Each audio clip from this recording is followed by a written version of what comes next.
Hello everybody, welcome to day 14 of the Rogue Tanks devlog. So I'm going to show off what I've made and then I'll get into the code of how I made it. I made a new tank select screen. It's not completely done yet. I don't have mouse recognition on here yet. I can only use the keyboard or gamepad. But I also have a new tank to play as. As you can see here, I can press up or down to change the color of my tank. And then I can go left, right to pick what tank I want to use. I'll go ahead and show off this new tank here. What this one is, I don't even need the mouse because this tank just automatically fires. I want to point out mainly is the bullet count that I have showing up at the top up here. The bullet max is still the regular 3, which is, in this case, this tank shoots 4 shots at once. When it shoots 4 shots, that counts as 1 bullet for this tank.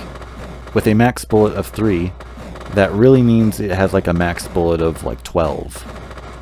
And I put that bullet counter up there just specifically so that I could show that part off. Let's go ahead and increase the bullet bounce, which I think is this tank's best upgrade because it just means the bullets are out there longer and can do more damage. When making this one, I figured I couldn't just make it like a regular tank with all these with 4 turrets on it, you know, with shooting 4 at once, because then in case it's too loud, let me lower the sound effect volume. I didn't want it to just be a regular tank with 4 turrets on it, because then the regular tank then becomes obsolete completely. I balanced that out by giving this tank the disadvantage of you can't aim. It basically just automatically fires and rotates the turret on its own. When you choose this tank, you're only in control, really, of where you go. Let's go ahead and increase bullet bounce some more. And as you can see the bullet count up there, it does go above 12, but once it's above 12, it won't shoot anymore. So really, when you're at 11, it'll shoot 4 more. So your real max bullet count is 15, and you can see it hit 15 if you just watch it. You'll see it hit 15 and then it'll drop from there, because bullets are hitting walls and eventually getting destroyed. Let's go ahead and reduce our reload time. Get those bullets out there faster. Just to kind of prove the bullet max thing. But if I do increase my bullet max, I should be able to go 4 more, which in this case would really be 19. So if you just keep watching that number, you'll see it'll never go above 19. And so this tank does have that weakness of that you can't really aim, so you're really just focusing on avoiding other people's bullets, but getting as close as you can without really getting yourself in danger. Let's go bullet bounce again. Just keep raising it. And yeah, the bullets on here aren't going to go past 19.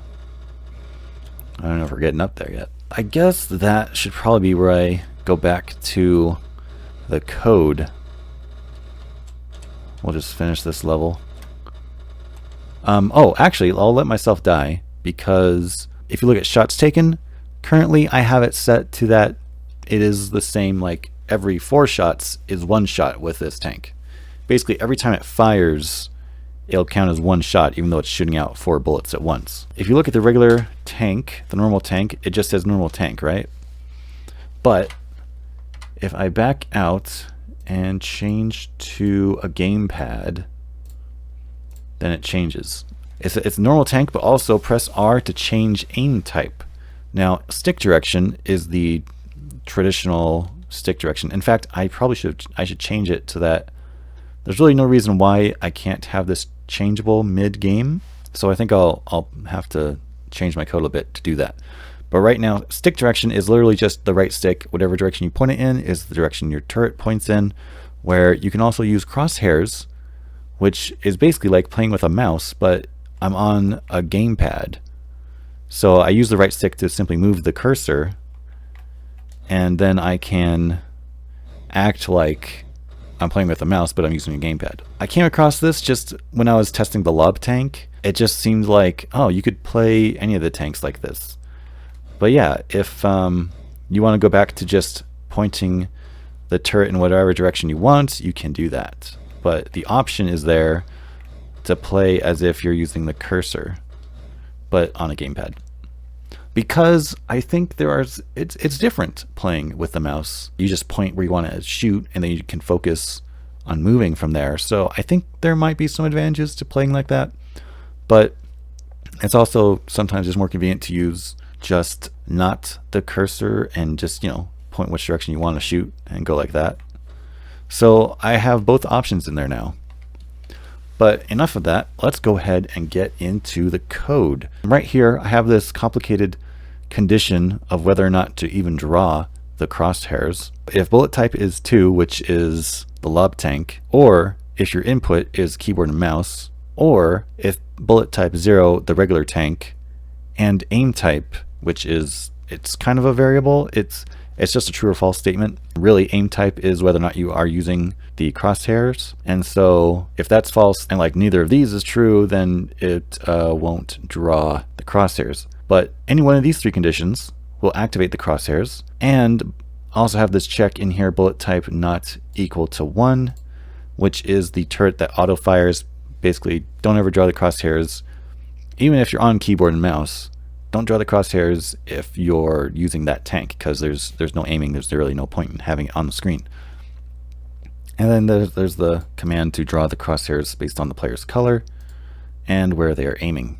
So the bullet type determines what kind of turret gets drawn on your tank. It's just a switch statement to determine that. I kind of worry about optimization a bit, and if I'm overdoing it with like variable creation. So for the menu and the function of aiming with crosshairs or not, I created all these extra variables.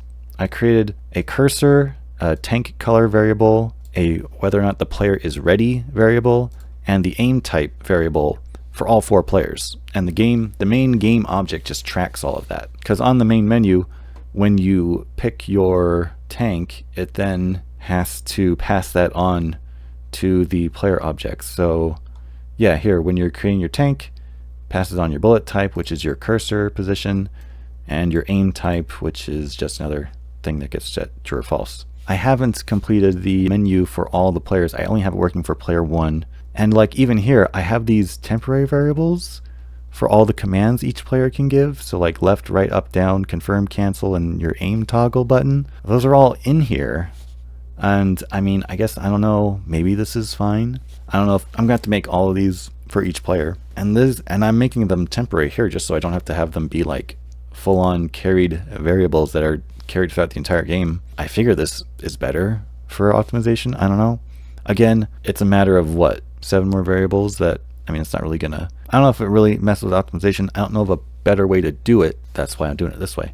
So yeah, it checks what if you're on keyboard and mouse, but if not, then you're obviously on a gamepad, and so it's gonna just use that different kind of code to determine whether or not you're pressing up, down, left, or right. It also doesn't work with the control stick yet, just the D-pad. I've gone over my control stick controls before. I guess I should implement them in the future.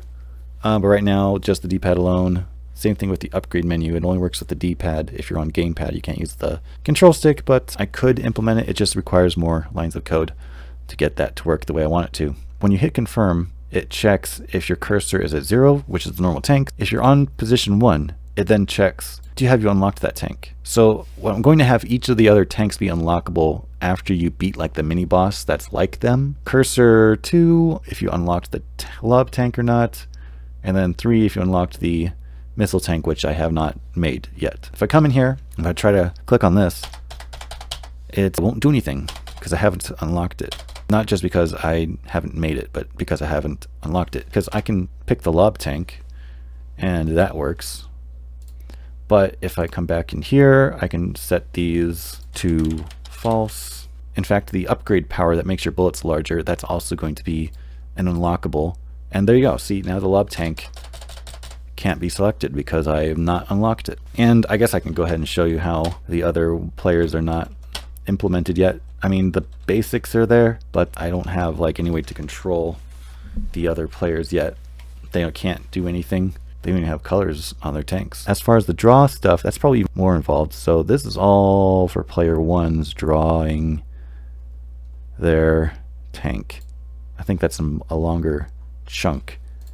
because there's conditions in here for when you select your tank. If not everyone else has picked it, you see the part where it says press up or down to like change your tank and stuff, that changes to ready if you've selected your tank, and it removes all the other options. And then there's all these other conditions for drawing the tank. So I'll go ahead and select my tank and it says ready, and as you can see, I can cancel out of it. The other tanks completely disappear when I pick the tank I'm going to use, which is just the way I kind of want it to look. I think it looks nicer that way. And then tanks that aren't unlocked are just, you know, kind of grayed out, but they're still visible. So you can tell like, oh, there's other tanks to unlock. But that is pretty much it. If you have any other questions, let me know in the comments below. Thanks for watching, and I'll see you next time.